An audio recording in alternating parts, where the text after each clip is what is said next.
Que Dieu vous bénisse, que la grâce, que la paix du Seigneur et sa force et sa sagesse soient avec chacun de vous.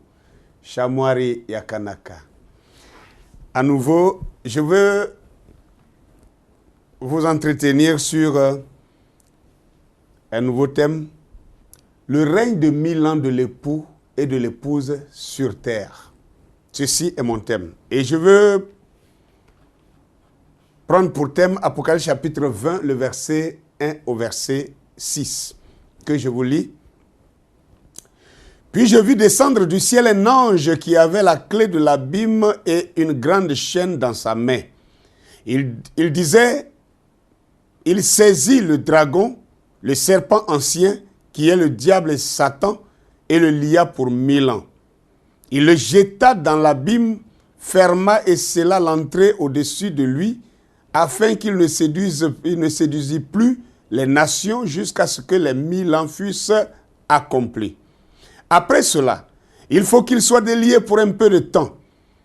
Et je vis des trônes, et à ceux qui s'y assirent furent donnés le pouvoir de juger. Et je vis les âmes de ceux qui avaient été décapités à cause du témoignage de Jésus et à cause de la parole de Dieu, et de ceux qui n'avaient pas adoré la bête ni son image, et qui n'avaient pas reçu la marque sur leur front et sur leurs mains. Ils revinrent à la vie et ils régnèrent avec Christ pendant 1000 ans. Les autres morts ne revinrent point à la vie jusqu'à ce que les 1000 ans fussent accomplis. C'est la première résurrection. Heureux et saints ceux qui ont part à la première résurrection. La seconde mort n'a point de pouvoir sur eux, mais ils seront sacrificateurs de Dieu et de Christ, et ils régneront avec lui pendant 1000 ans. Alors, voici là le texte que nous allons exploiter pour parler du règne de 1000 ans de l'époux et de l'épouse sur terre.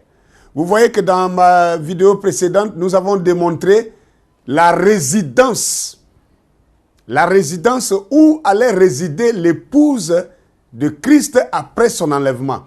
Et nous avons démontré que l'épouse de Christ après son enlèvement, il est gardé dans les airs invisibles pendant un temps, pendant que Dieu juge la terre, il nettoie la terre, il purifie la terre par le feu, n'est-ce pas? Le feu de la terre, le feu sur la terre qui va consumer tous les germes. Et après quoi, l'épouse redescend sur terre. L'épouse de Christ revient sur la terre. Et quand elle redescend sur la terre, maintenant nous allons voir son règne avec Christ sur la terre ici. C'est pourquoi je dis le règne de 1000 ans de l'époux et de l'épouse sur terre. Alors, considérons un peu l'écriture que nous venons de parcourir ici. La Bible dit, je vis descendre du ciel un ange qui avait la clé de l'abîme et une grande chaîne dans sa main. Ici, Jean, dans son ravissement, Dieu lui fait voir les choses qui allaient arriver plus tard. Et Dieu l'a projeté jusqu'à la fin des temps. Et Jean a vu même la fin, la destruction de ce monde. Jean a vu le règne du millénium. Jean a vu même après le millénium ce qui allait se passer dans l'éternité. Et c'est des choses que nous allons, n'est-ce pas, séquentiellement parler étape par étape et de façon chronologique jusqu'à l'éternité. Donc, nous sommes dans le règne de 1000 ans. Alors, l'ange descend avec une chaîne. Il descend avec une clé d'abord, la clé de l'abîme, et il avait aussi dans sa main une grande chaîne, dit la parole de Dieu. Et il dit, il saisit le dragon, le serpent ancien, qui est le diable et Satan, et le lia pour 1000 ans. Alors, nous voyons d'abord, il y a des éléments qui sont utilisés ici. D'abord, l'ange descend avec une clé, la clé de l'abîme. L'abîme, c'est un grand trou. Un grand trou, vous voyez, même les océans sont appelés aussi l'abîme. L'océan est un grand abîme. Voilà. L'abîme, c'est l'endroit que Dieu aussi a réservé, n'est-ce pas, pour le diable et pour ses anges, pour leur punition. Voilà. Et l'ange descend après que l'épouse soit enlevée, n'est-ce pas? l'ange descend maintenant avec dans sa main cette clé, la clé de l'abîme. Il ouvre l'abîme, il saisit le diable. D'abord, la Bible l'appelle le dragon, le serpent ancien, qui est le diable et Satan. Donc les 4 noms, les 4 titres reviennent à un seul individu. Celui qu'on appelle le diable, c'est le même qu'on appelle Satan, c'est le même qu'on appelle le serpent ancien qui était dans le jardin d'Éden, c'est le même qu'on appelle le dragon. Alors, pour ceux qui pensent toujours que le serpent, le fruit que Adam et Ève ont mangé dans le jardin d'Éden, c'était un serpent rampant qui est venu et tout ça, mais la Bible dit maintenant le serpent ancien. Le serpent le plus ancien qu'on connaît dans la Bible, c'est celui qui est apparu dans le jardin d'Éden. Voilà, ça c'est encore une autre étape, c'est un domaine qu'on va exploiter peut-être à la suite. Mais je veux que vous compreniez qu'il parle du même diable, du même Satan, du même démon, du même serpent, du même dragon, et il le saisit et le lia pour 1000 ans. Maintenant, comment l'ange a pu lier Satan pendant 1000 ans? Est-ce que la chaîne qu'il avait en main, est-ce que c'est une chaîne fabriquée dans une usine avec des fers, avec de l'acier ou je ne sais pas quoi? Non. Vous savez, une seule chose peut lier le diable, c'est l'amour. Le diable excelle par la haine. Le diable excelle par la jalousie. Le diable excelle par le mal. Quand on détruit le germe du mal, quand on lui prive les corps, parce que le diable, il agit à peu près, parallèlement, un peu comme Dieu, mais de façon négative. Dieu est inactif sans l'homme. Le diable également, il est inactif quand il ne trouve pas un corps humain. Un homme qui va assassiner un homme, ce n'est pas lui-même son action. C'est le diable en lui qui agit pour tuer quelqu'un. Donc le diable a besoin pour tuer, il a besoin d'un homme vivant, d'un corps, pour aller posséder, afin d'aller tuer un autre homme. Etc., etc. Pour tout péché, vous pouvez maintenant voir comment il fonctionne. Le diable a besoin d'entrer, de posséder un corps pour commettre un adultère, c'est-à-dire pour aller, et cet homme-là va aller coucher avec la femme de quelqu'un d'autre. Le diable a besoin de posséder un corps, n'est-ce pas, pour aller, d'un homme, pour aller voler les biens d'un autre homme. Donc le diable ne vient pas dans l'invisible pour faire les choses. Le diable, pour se manifester, il doit trouver un corps qu'il possède et à partir de ce corps humain, alors il commence à agir. C'est en cela que quand il ne trouve plus de corps ou posséder, à qui posséder, alors il n'est plus actif. Il ne peut plus agir. Du coup, il est comme lié, il est comme enfermé.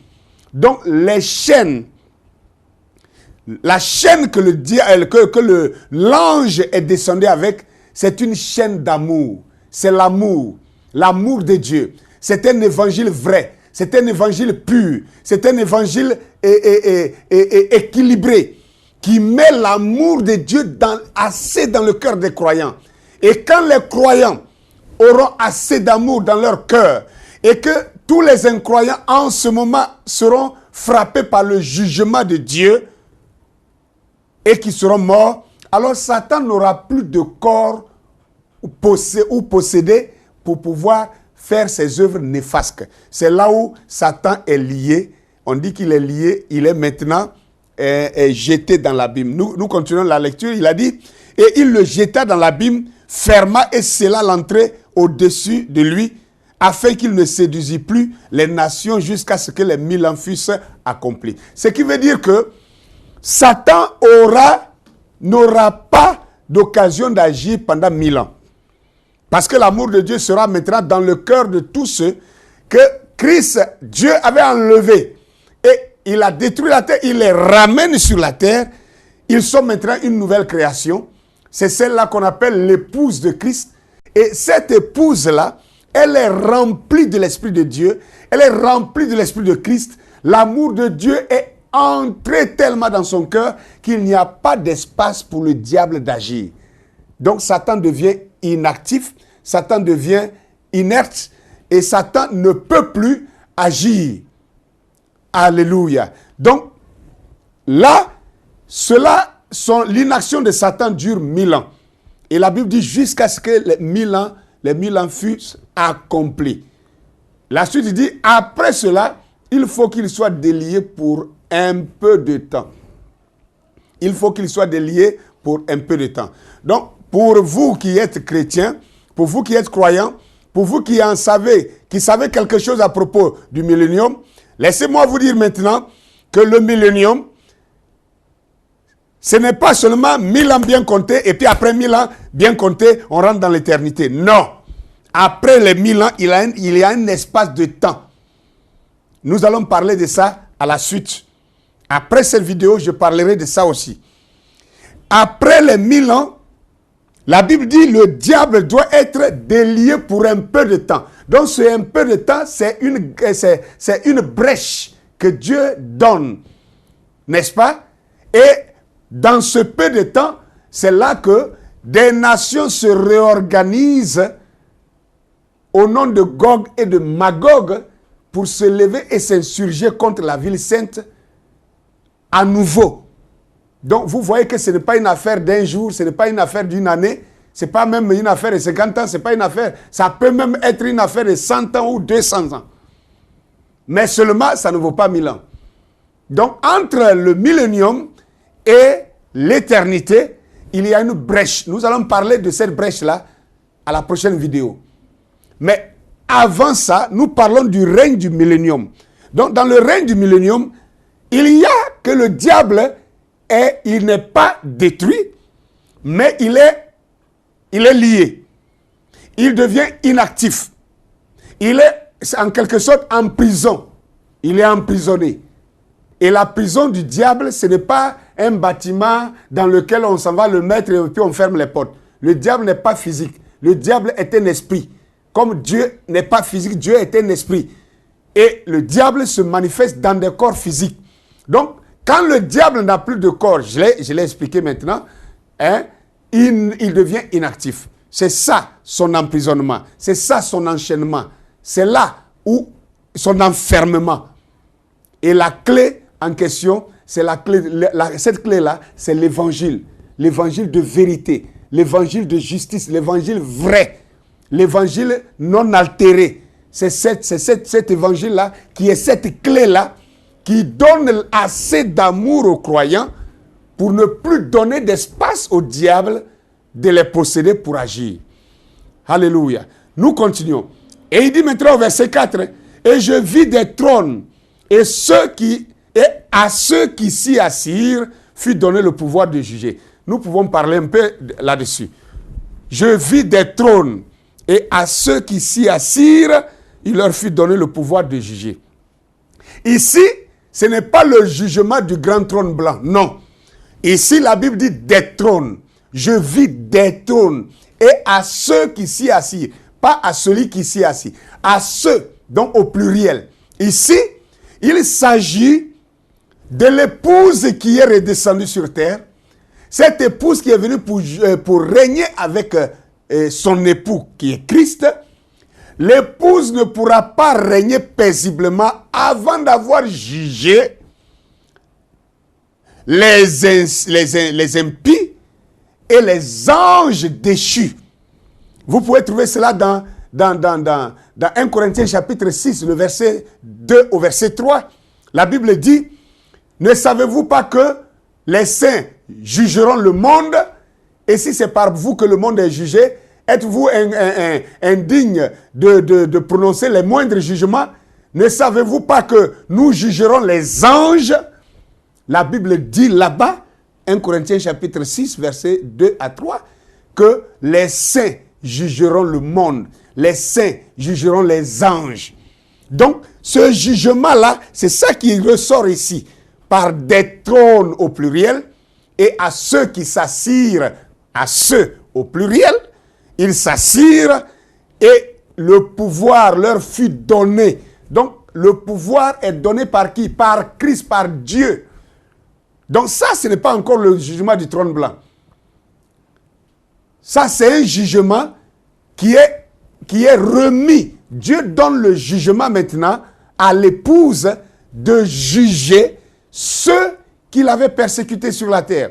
Ceux qui avaient rejeté l'évangile quand elle prêchait. Quand ces gens-là prêchaient sur la terre, ceux qui se sont moqués, ces moqueurs, ces vantards, ces méchants, ces boycotteurs, alors Dieu donnera l'occasion à l'épouse de juger ces gens-là. Et c'est ça, ceux-là que Jean a vus, à qui il fut donné le pouvoir de juger. Et ce jugement, c'est 1 Corinthiens chapitre 6, le verset 2 à 3. Et je vis les âmes de ceux qui avaient été décapités à cause du témoignage de Jésus et à cause de la parole de Dieu, et de ceux qui n'avaient pas adoré la bête ni son image, qui n'avaient pas reçu la marque sur leur front et sur leurs mains. Ils revinrent à la vie et régnèrent avec Christ pendant 1000 ans. Là encore, commentons un peu. Il dit, je vis les âmes de ceux qui avaient été décapités à cause du témoignage de Jésus et à cause de la parole de Dieu. Et de ceux qui n'avaient pas adoré la bête ni son image. Donc ici, depuis les âges passés, depuis le premier âge, depuis l'âge d'Éphèse jusqu'à l'âge de la Laodicée, ceux qui ont été décapités, ceux qui ont été crucifiés, ceux qui ont été massacrés, ceux qui ont été emprisonnés, ceux qui ont été malmenés à cause de la parole de Dieu, à cause du témoignage de Jésus, et qui sont morts, ceux qui sont morts dans les accidents, boycottés par les impies et toutes ces choses, ceux qui ont été pris au piège par les impies, ceux qui sont morts par les djihadistes et je ne sais pas quoi, toutes ces personnes décapitées ou maltraitées ou étouffées ou noyées, toutes ces personnes-là, tous ces âmes-là étaient là maintenant. Et la Bible ajoute pour dire, et ceux qui n'avaient pas adoré la bête ni son image. Et vous savez bien que la bête, c'est la grande église prostituée, la grande église catholique romaine.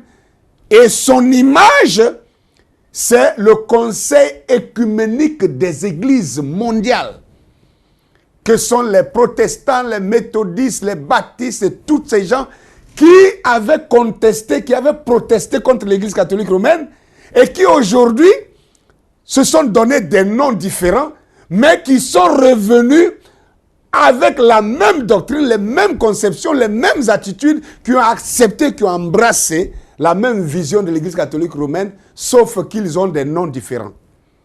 C'est ceux-là, c'est tout ce groupe-là qu'on appelle l'image de la bête. Ils ont fait une image à l'église catholique romaine et ils ont adopté la même doctrine, même s'ils s'appellent baptistes, même s'ils s'appellent méthodistes, même s'ils s'appellent, je ne sais pas, protestants, même s'ils s'appellent pentecôtistes. C'est pour cela que vous voyez aujourd'hui que même dans le monde évangélique, dans le monde baptiste, je ne sais pas, protestante, mais dans le monde pentecôtiste et tout cela, vous voyez des pasteurs féticheurs, des pasteurs marmailleurs, des pasteurs, je ne sais pas, criminels, des pasteurs qui font des choses incroyables, qui font brouter l'herbe aux gens, qui amènent des serpents à la chair pour faire des miracles, toutes ces choses qui ne sont même pas scripturaires. Ça, c'est l'image de la bête. La bête est reconnue dans sa pédophilie, dans son homosexualité, mais son image aussi est là, avec les gris-gris, les fétiches, tout ça, les faux miracles, la fausse doctrine. Donc, ceux qui n'avaient pas adoré la bête ni son image, et ceux qui n'avaient pas reçu la marque sur leur front et sur leurs mains. La marque. Donc, il y a d'abord la bête, il y a son image et il y a sa marque. Il y a trois choses. La bête, la grande organisation catholique romaine, son image, la grande confédération œcuménique des églises mondiales, et sa marque maintenant, sa doctrine. Et la doctrine, quand on enseigne une doctrine à quelqu'un, la doctrine finit par guider les actes, les attitudes, les comportements, les agissements de la personne. Qu'est-ce qui amène les gens qu'on appelle les djihadistes aujourd'hui à se mettre des bombes pleines, des ceintures autour d'eux-mêmes pour aller exploser au milieu des gens et se tuer eux-mêmes et faire tuer les autres? C'est parce qu'une doctrine leur a été enseignée, soit disant que s'ils réussissent à tuer un Américain, cet Américain sera leur esclave dans le ciel. Alors, tellement que ces Arabes-là aussi ont fait l'esclavage. Ils ont esclavagisé les Africains, qu'ils pensent même qu'au ciel, il y aura encore esclavage. S'il y a esclavage sur la terre, qu'il y aura esclavage dans le ciel, c'est que vraiment, ce ciel-là, je n'en ai pas besoin. C'est que Dieu sera où maintenant? Où sera l'équité? Où sera la justice? Alors, donc, vous voyez maintenant que, ici, la marque de la bête est une doctrine, une mauvaise doctrine, une fausse doctrine, une apostasie.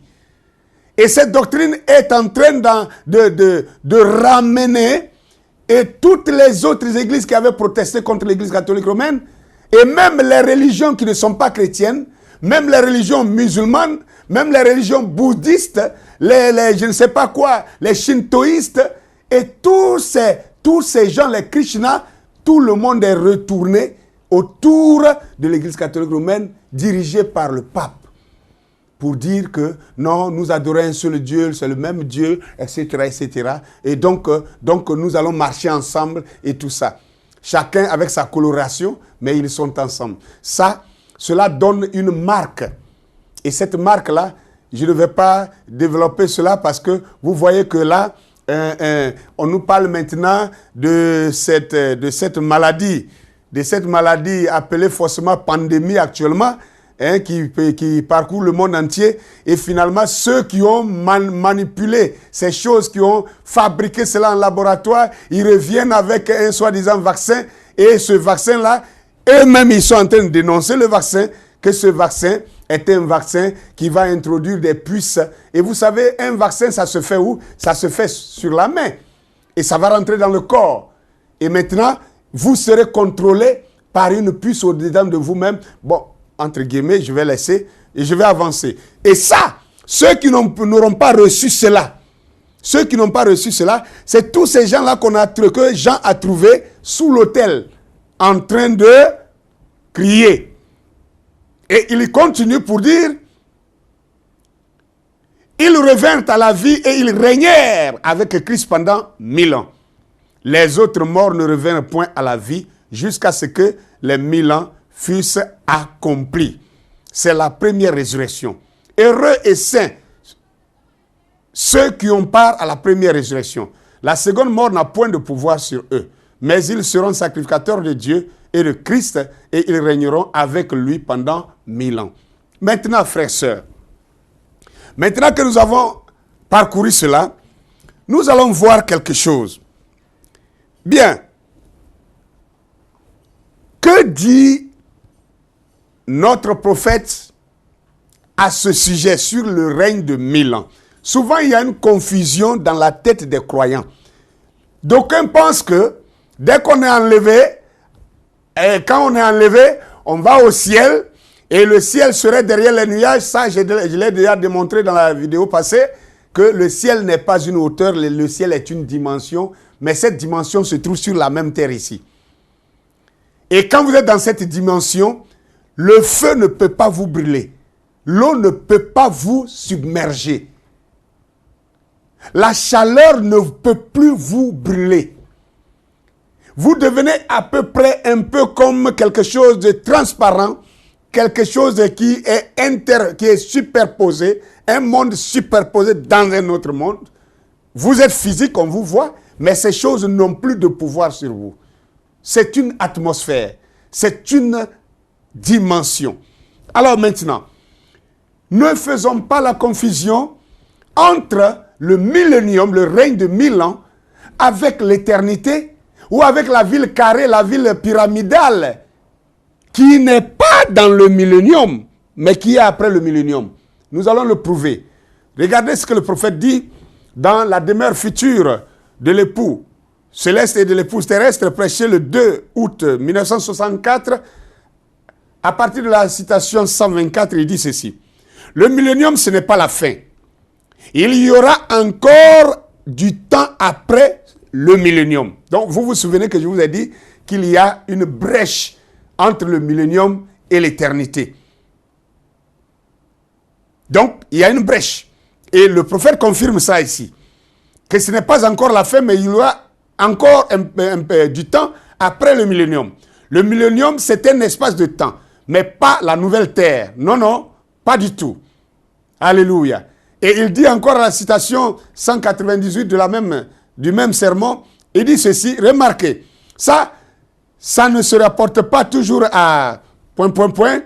Ce règne du millénium, les 1000 ans, ce n'est pas la nouvelle terre. Voyez-vous, le règne du millénium est un règne différent. C'est là où nous allons, le millénium. Mais ce n'est pas la nouvelle terre et le nouveau ciel. Non, non. Ça, c'est seulement un lieu de repos. Voyez, une période de repos, pas du tout les nouveaux cieux et la nouvelle terre. En effet, vous voyez, dans le millénium, on a des choses qui ne pourraient pas aller là-dedans. C'est-à-dire, dans le millénium, on a encore des choses qui vont se faire dans le millénium qui ne pourront pas aller là-dedans. Dans quoi? Dans l'éternité. Il y a des choses qui ne vont pas aller dans l'éternité. C'est un type de l'ancien 7e jour de l'Éden. Le 7e jour, après qu'il a créé le monde, le 7e jour, il s'est reposé en Éden. C'est le millénium. Alors, vous voyez maintenant que le prophète nous dit que le millénium n'est pas seulement 1000 ans de règne, mais les 1000 ans de règne représentent également un jour de repos. Et le jour de repos, c'est le 7e jour. Et il dit c'est le type du 7e jour de l'Éden. Parce qu'en Éden, là-bas, quand Dieu a créé les cieux et la terre, il a créé tout ce qui existait. La Bible dit qu'il a créé toutes ces choses en 6 jours. Et le 7e jour, il s'est reposé. D'où il a fait un type avec les 7 jours de la semaine. Et nous voyons, le premier jour, ce n'est pas lundi, comme vous le pensez. Le premier jour de la semaine, c'est le dimanche. Et le dernier jour de la semaine, c'est le samedi. C'est pourquoi le samedi, pour les Juifs, c'était le sabbat. Le sabbat, c'est le 7e jour. Si le samedi est le 7e jour, alors le jour du suivant, c'est quoi? Nous revenons au premier jour. Donc, le premier jour, c'est le dimanche. Donc, le premier jour, qui est le dimanche, le 7e jour, qui est le samedi, alors le millénium est le type du 7e jour. C'est aussi le type du samedi, qui est le 7e jour de la semaine. Et il dit que c'est un jour de repos. C'est seulement un jour de repos. Nous continuons dans la citation 204 du même sermon. Il dit, et remarquez, ce n'est pas le monde parfait. Donc le millénium n'est pas un monde parfait. Encore dans le millénium, voilà la raison pour laquelle il dit, il y a des choses qui se feront dans le millénium qui ne vont pas rentrer dans l'éternité. Parce que dans le millénium, il y a encore des péchés. Il y a encore des pécheurs. C'est pour cette raison qu'un chrétien, même baptisé du Saint-Esprit, il arrive encore de temps en temps de faire des choses qu'il ne voudrait pas faire. Et il se repent. Ça, c'est le type du 7e jour. C'est le type du millénium dans lequel il y a encore quelques péchés encore. Et il y a des pécheurs encore. Donc, ce millénium, c'est un type du 7e jour. Ensuite vient le jugement du trône blanc. Voyez-vous, on a encore le jugement. Dans le millénium, on est encore dans le temps. C'est un jour, 1000 ans. C'est un élément du temps. Ne confondez pas ça avec la nouvelle terre. Là, parce que ce n'est pas ça. Vous voyez, ça, c'est pas moi. Le prophète dit ici, ne confondez pas le millénium avec la nouvelle terre qui doit venir. Ce n'est pas encore la nouvelle terre. C'est pourquoi je vous avais dit que même le baptême de feu de la terre, ça se fera en 2 temps. C'est-à-dire la guerre d'Armageddon, qui est juste après l'enlèvement de l'épouse. Et cette guerre d'Armageddon ne va pas exterminer tous les pécheurs. Il y a des pécheurs qui vont survivre à la guerre d'Armageddon et qui vont arriver au millénium. Et au millénium, maintenant, ce sont ces pécheurs-là que l'épouse va juger. Et après que l'épouse les aura jugés, à la fin des 1000 ans, il y a encore un peuple qu'on appelle Gog et Magog, qui se lève en guerre contre l'épouse. Et c'est là maintenant que Dieu va détruire ce peuple-là. Et c'est après la destruction de ce peuple-là que Dieu va détruire Satan lui-même. Et alors, en ce temps maintenant, nous entrons dans l'éternité où il n'y aura plus jamais de péché. Et l'éternité, c'est là que la nouvelle terre et le nouveau ciel vont apparaître. Donc ici, le règne du millénium n'est pas encore la nouvelle terre, ce n'est pas encore le nouveau ciel, dit le prophète ici. Nous continuons à la citation 454 à 456. Il dit ici, la fête des tabernacles était la dernière fête, la 7e fête. Maintenant, nous adorons sous la fête des tabernacles, le 7e âge de l'Église. Donc même l'âge de Laodicée, l'âge dans lequel est venu le prophète, est un type de la 7e fête qui était la fête des tabernacles. Et il dit, nous adorons sous la 7e fête, nous adorons sous la fête des tabernacles qui est le 7e âge de l'Église. Et il dit, dans le millénium, on sera de nouveau sous la fête des tabernacles dans le 7e jour. Donc, le millénium est non seulement le règne de 1000 ans, c'est aussi le jour de repos, c'est un espace de temps, c'est aussi le 7e jour de l'Éden, c'est aussi la fête des tabernacles, dit le prophète. C'est aussi la fête des tabernacles. C'est le 7e jour aussi de la semaine. Et la Bible, alors il continue en disant, mais ensuite, après le 7e jour, on a une sainte convocation. On retourne à ce qui est éternel. Comment? Par celui qui est éternel, qui est venu nous racheter et qui nous a ramenés, nous a fait reconnaître que nous étions une partie de ceci. Donc, voilà comment il présente la chose. Alors, le millénium, le règne du millénium, c'est un jour devant Dieu. Un jour devant Dieu étant égal à 1000 ans, donc ce règne durera 1000 ans. Mais ce règne ne sera pas une période de perfection, non. C'est que Dieu a voulu que les hommes fassent de la terre et ils ne l'ont pas fait, ils n'ont pas pu le faire. C'est ce que Christ viendra montrer aux gens. Tous ces faux gouvernements qui sont partout dans le monde entier. Excusez-moi, la politique n'a jamais réussi un bon gouvernement. Le vrai gouvernement vient de Dieu. Dieu est le vrai gouverneur. Il est le vrai gouvernant. Et il viendra lui-même pendant 1000 ans pour montrer aux gens comment il voulait que les gens conduisent, que les gens gouvernent, que les gens gèrent la terre. Mais pendant ce temps, il le fera avec l'épouse, mais aussi avec des rescapés, de quelques impies qui n'auront pas été exterminés. Et c'est pour cela que le règne du millénium n'est pas un règne parfait. Ce n'est pas aussi un monde sans péché. Il y aura, quand il y a pécheur, c'est qu'il y a péché. Seulement, le diable sera inactif pendant tout ce temps. Et après les 1000 ans, n'est-ce pas, il sera relâché pour un peu de temps, a dit l'écriture que nous avons lue plus haut. Maintenant, je voudrais vous lire quelque chose dans le sermon Les 10 Vierges, prêché le 11 décembre 1960, à la citation 214 à 218. Et là encore, le prophète est en train de parler de son ravissement, où il dit, on me répondit, pas maintenant, il se passera encore un certain temps avant qu'il vienne. Il parle de Jésus. Mais il viendra à toi d'abord et tu seras jugé par la parole que tu as prêchée à eux. Et eux se reposent sur elle. J'ai demandé, est-ce que ce sera ainsi pour tous? Paul devra-t-il aussi se présenter? Oui, Paul se présentera avec le groupe auquel il a prêché. Et je dis, j'ai prêché le même message que lui. Alors ces millions de gens levèrent les mains et dirent, c'est là-dessus que nous nous reposons. Voilà, voyez-vous, la même chose. Oui, il m'a été dit, après nous retournerons ensemble sur la terre dans un corps qui pourra manger et boire et nous vivrons ensemble dans tous ces âges éternels. C'est la venue du Seigneur.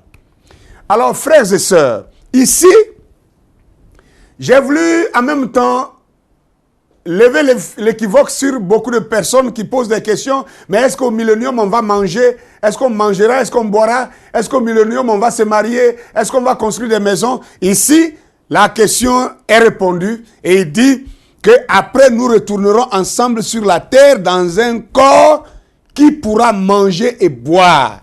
Et nous vivrons ensemble tous dans tous ces âges éternels. Il dit c'est la venue du Seigneur. Donc la véritable venue du Seigneur, Jésus-Christ, ça se passe dans le millénium, s'il vous plaît. Toutes les autres venues, c'était des types. C'était des types ou des apparitions qu'on appelle la parousie. Même quand on parle du prophète du temps de la fin, ce n'était pas Jésus-Christ. Christ a investi le corps de l'homme pour faire un ministère. Mais ce n'est pas le corps de Jésus qui est mort ressuscité. Jésus mort ressuscité ne peut plus mourir pour être enterré. Donc ceux qui pensent que le prophète n'était pas seulement prophète, il était Jésus lui-même, il est le Seigneur, c'est le nouveau nom et tout ça, écoutez bien ce que le prophète dit ici. La venue du Seigneur, c'est là-bas, au millénium. C'est lui qui le dit. Et nous allons terminer, parce que je ne vais pas durer beaucoup là-dessus. Nous allons terminer. Il dit alors, dans le message, la communion, il dit, prêché le 18 avril 1957, à la citation 91-92, il nous dit ceci. Puissions-nous méditer sur ceci dans nos cœurs. J'en boirai de nouveau avec vous dans le royaume de mon Père. S'il venait avant la prochaine Pâque, si vous mourrez avant la prochaine Pâque, cela n'empêchera pas ce glorieux événement. Car je déclare en vertu de la parole du Seigneur que ceux qui sont morts en Christ ressusciteront premièrement. Et nous qui sommes vivants et qui serons restés, nous serons ensemble enlevés. Nous serons enlevés ensemble avec eux dans les airs à la rencontre du Seigneur. Et le grand Melchisédek du ciel, le roi, pas le roi de la Jérusalem naturelle, mais le roi de la Jérusalem céleste. La nouvelle Jérusalem viendra à notre rencontre et nous servira encore le vin et le pain. Donc, il nous servira encore le pain et le vin. Il était en train d'expliquer la déclaration du Seigneur Jésus lors de la dernière Pâque, lorsqu'il a soulevé le verre de vin. Il a donné à ses apôtres en disant, prenez, buvez, je n'en boirai plus jusqu'à ce que j'en boive de nouveau dans le royaume de mon Père.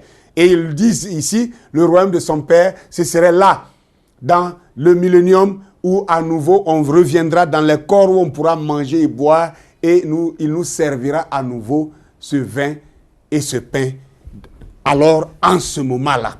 Donc, nous voyons ainsi, n'est-ce pas, que ce règne de 1000 ans est différent de la ville pyramidale qui descend. Ce règne de 1000 ans est différent de l'éternité. Ce n'est pas encore l'éternité. Et dans ce règne de 1000 ans, nous allons parler à la suite encore, vous verrez des choses qui vont se passer dans ce même règne de 1000 ans. Et vous allez voir que dans ce même règne de 1000 ans, il y a encore des péchés, il y a encore des pécheurs, il y a le jugement, il y a beaucoup de choses, il y a des intrus même qui seront démasqués dans ce règne de 1000 ans. Et c'est après tout cela qu'il y a encore une guerre, une dernière guerre mondiale. Et après quoi maintenant vient la fin quand le diable sera lui-même anéanti par Dieu et nous passons maintenant dans l'éternité. Alors que Dieu vous bénisse.